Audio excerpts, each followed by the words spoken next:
Bonjour à tous et à toutes, ou bonsoir, selon l'heure à laquelle nous avons rendez-vous. Alors un autre sujet qui me préoccupe, parce qu'il est important et conséquent, c'est cette notion de polythéisme ou de monothéisme au sein de la croyance celto-druidique.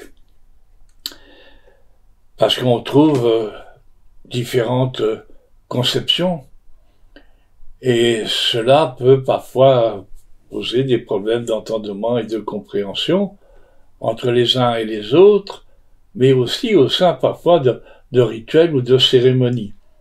Le but d'un rituel ou d'une cérémonie, c'est par les règles liées à l'équilibre et à l'harmonie et à la cohésion et à la cohérence, amener à une forme d'unité, d'entendement et de compréhension, afin de pouvoir vivre ensemble une même perception, une même croyance, et la concélébrer avec amour et ferveur dans cet entendement qui est comme un.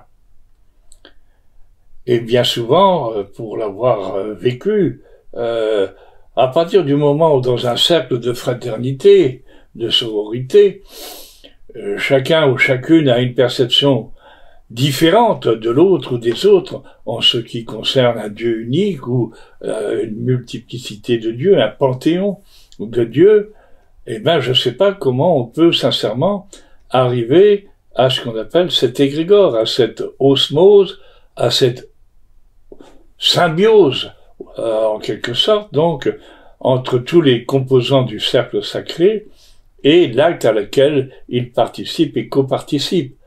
S'il n'y a pas la même direction, le même réglage de fréquence entre l'ensemble des participants et ce à quoi ils s'adressent, je ne sais pas ce que ça peut réellement donner de cohérent et d'efficacité opérative. Donc voilà, c'est quelque chose pour moi de préoccupant parce que j'ai aussi eu l'occasion d'assister à des rituels où malheureusement la confusion règne grandement parce qu'on y trouve des apports du New Age, on y trouve des apports liés au chamanisme, on y trouve aussi des expériences ésotériques en provenance d'autres traditions, d'autres cultures.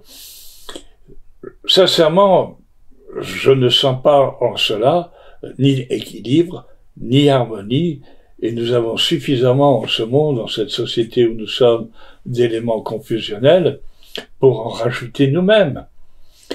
Alors oui, bien sûr que chacun est libre de sa croyance et de ses conceptions.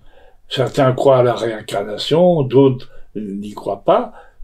Chacun, choisit en fait ce qui lui convient. Pour ce qui me concerne, je pense sincèrement qu'il est simplement utile, quand on fait état d'une croyance, d'une conception, d'expliquer le pourquoi de cette croyance et de cette conception.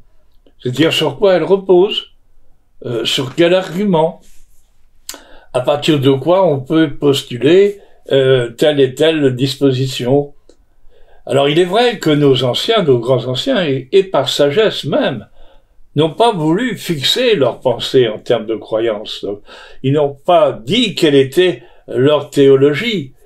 Ils n'ont pas défini cette croyance, pas plus qu'ils n'ont défini cette âme.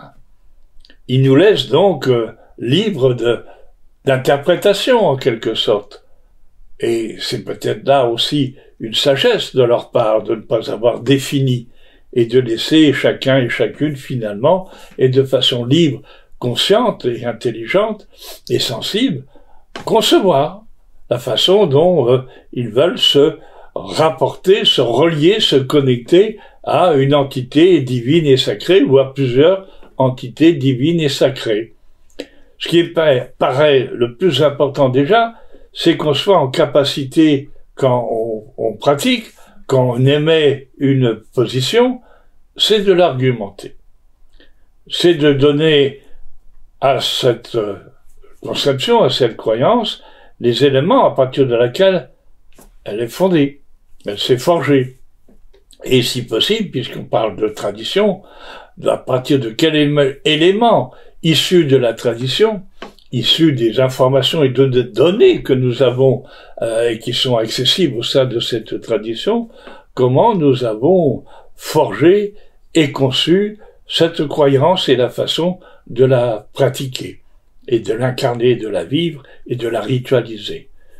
Et bien souvent, je n'ai pas accès à des éléments d'argumentation. Le pire étant quand on me dit, c'est comme ça que j'ai vu faire, ou encore c'est comme ça que on m'a dit de faire. Et je pense pas que cette nouvelle génération, en tout cas de chercheurs et de démarcheurs spirituels et philosophiques et humanistes, et beaucoup de jeunes, mais de moins jeunes aussi, peuvent se contenter d'une telle réponse. Ça me paraît là totalement inconcevable. On doit être en capacité, en mesure d'expliquer le pourquoi et le comment de notre croyance. Le pourquoi et le comment, dans un rituel, nous procédons de cette façon, faisons appel de cette façon, invoquons de cette façon, établissons une prière relationnelle de cette façon, etc. Il n'y a pas de place à l'à peu près. Il n'y a pas de place à la confusion non plus. Parce que nous n'arrivons pas, à ce moment-là, à ce sentiment, à cette conception, comme une, qui donnera, effectivement, et fera union et unité au sein du cœur et de l'intelligence des uns et des autres.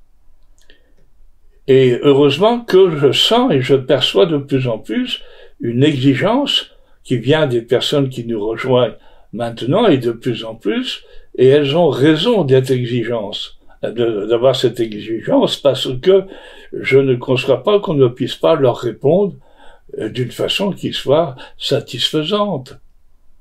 On ne peut pas simplement se réfugier sur le fait, oui, c'est comme ça que ça se fait, ou c'est comme ça qu'on m'a dit de faire. Non, ce n'est plus recevable.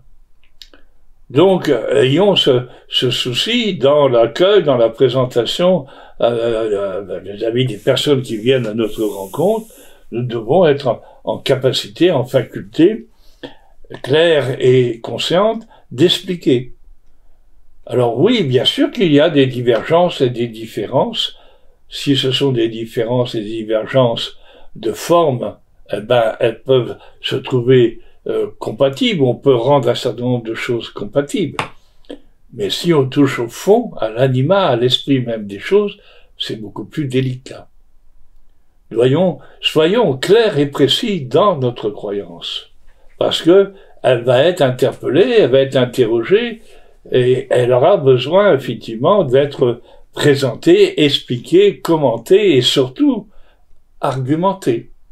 Voilà. Et c'est aussi une de nos responsabilités d'être clair dans nos enseignements, dans notre transmission, par rapport à cela.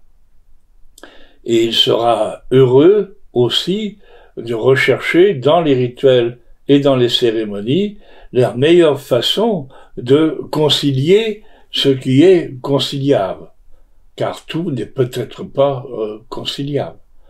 Mais comme nous avons pour fonction et mission en tant que sacerdote, mais aussi pour tout cheminant dans la tradition, de rechercher en tout et partout un point qui fasse équilibre entre toute dualité, tous les contraires, commençons par exercer cette pratique au plus haut niveau de nos conceptions et croyances.